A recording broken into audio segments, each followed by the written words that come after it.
Hey y'all, so I've been meaning to do commentary on this very subject, and I ran across this other content creator where I follow her. I thoroughly enjoy her content. It's a breath of fresh air. I am going to tag her page because I really think you guys should follow her. She is a therapist, gives such a sobering, practical viewpoint to things. And rather than recreating the wheel, just look at her video and don't forget to follow this young lady because this take chef's kiss to this take. I might still give my own commentary on it. I just haven't found the words yet. And I want to be able to push this content while I'm still finding my own voice in it. Because I know I do have something to say. I always have something to say. But in the interim, so that more exposure about this, I can help push that. So I want to do that. And who knows, whenever I'm inspired to speak specifically to these cases, I want to let it flow. I don't want it to be scripted. I just want to let it flow. But definitely hear her take on it because it's a very sensible take. Mine may come out with me with a little sailor mouth. So, right now, this I think is a great take to share to everyone as it relates to Black women, our experience, our lived experience, and the real dangers that we're getting from our own men. So, yeah, take a look. Yeah, just, yeah. Hey, y'all, this is your Family Neighborhood Therapist, and it is April 17th, 2026, and I want to go over a list with y'all real quick, okay? Dr. Karina Fairfax, 49 years old, dentist and mother. Pastor Tammy McCullum, 58 years old, businesswoman, pastor, mother. Florida Vice Mayor Nancy Mateer Bowen, 38 years old, also was sister to a Parkland school shooting survivor who died by suicide 3 months ago.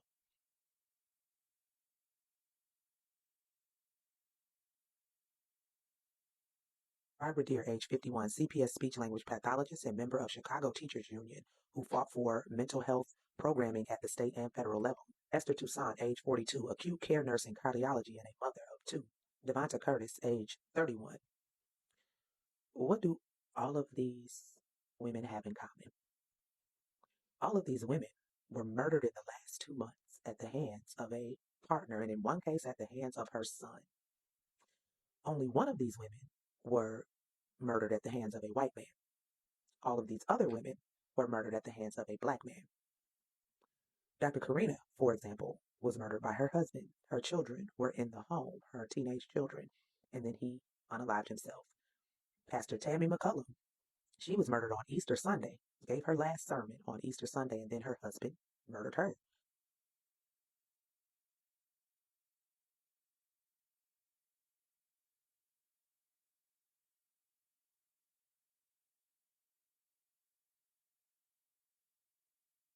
Devonta Curtis, partner, murdered her with a hammer. Barbara Deer, son, 23-year-old son, murdered her and then killed himself. Esther Toussaint, husband, and I believe he killed himself too. 2 months, 7 Black women murdered, only one by a white man. My issue here, aside from the tragic loss of life, is that y'all have the audacity in several of these cases to get online and center their murderer. Y'all are posting about how wonderful their murderers were. Y'all are posting about how good of a fraternity brother some of these men were. Y'all are posting about how good of a civil servant or politician or businessman or whatever, how good of a friend. That's what y'all are posting about murderers, Black men who murdered. Because I ain't even gonna focus on the white man here. You can think what you think about that. There are tons of people who believe, well, that's what she get for being with a white man. But I just told you all those other women were killed by a Black man, so I really don't want to hear that. Um, but on any note, y'all are centering these Black men in their lives. Y'all are not even mentioning these women. Almost every post I've seen that is centering these Black men, the Black men who are posting it, are not even saying the name of the woman. Like, you understand that? You understand how, as a Black woman, seeing that could be really infuriating? Not surprising, but just still really infuriating. hmm Then y'all are trying to make this crutch with mental health. That's my lane. Y'all are saying, Roland Martin, and I really like you sometimes, Roland Martin, but you You're trying it here because this one man was your alpha brother. Um, you decided to do, I guess, a show or something on Black men's mental health in light of this. Black men's mental health is very important. Men's mental health in general is very important, but specifically for me, I center Black people because I'm Black. Black men's mental health is very much important. You don't center Black men's mental health right now. You haven't even acknowledged the woman he murdered. Let me try to give you an analogy that might make y'all understand. If all the white men, cops, or whoever who have killed Black men, if we decided to center those white men's mental health over the life of that Black man, how would y'all feel? Because see, we don't do that. Let's be clear. Y'all can get in people's comment sections and argue all you want. Well, Black women talk down about Black men, and when Black men are murdered, who's on the front lines? No matter how bad y'all seem to treat us over the course of time, somehow we always still end up at the front lines marching for y'all. But when we need y'all at the front lines for us, no. It seems like as Black men, you place priority on your manhood over priority on your humanity. Uh-huh, uh-huh. Your manhood here, your connection to another Black man, even if he's a murderer, comes before humanity and the lives of these Black women. Now, I have said, and I've said this yesterday, I truly despise the Black women versus Black men wars and dialogue and all because it's unproductive and stupid. I've said it.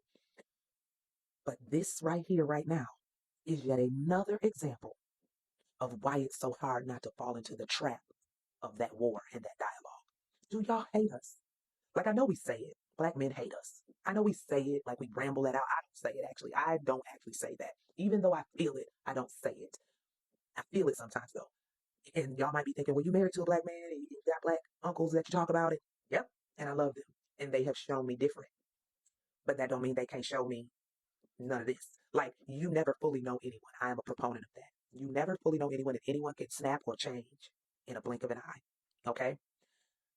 But what I won't ever do, I don't care if it's my husband, my uncle, my sons, what I won't ever do is prioritize them if they murder someone.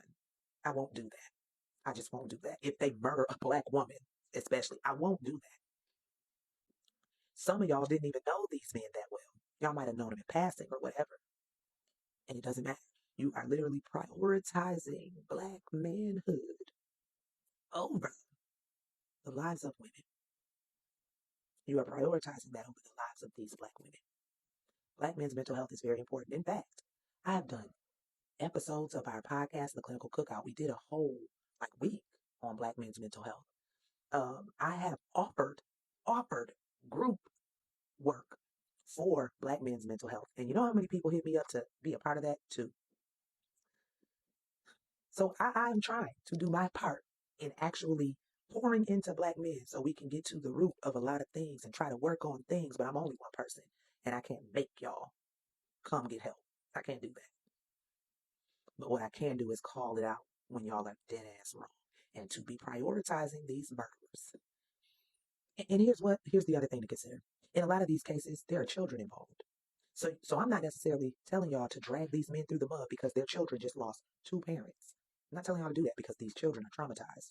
But what I'm telling you to do is be considerate and take heed to what happened and perhaps just shut up in general and just say prayers for the families and these children. The loss of life is tragic, and actually name the women because y'all ain't even doing that. I don't see y'all even putting these women's names in your post, but you're lauding their husbands, their murderers. It's very frustrating, but it's not shocking. Anyway, y'all have a beautiful, wonderful rest of y'all day, and I will holler at y'all later.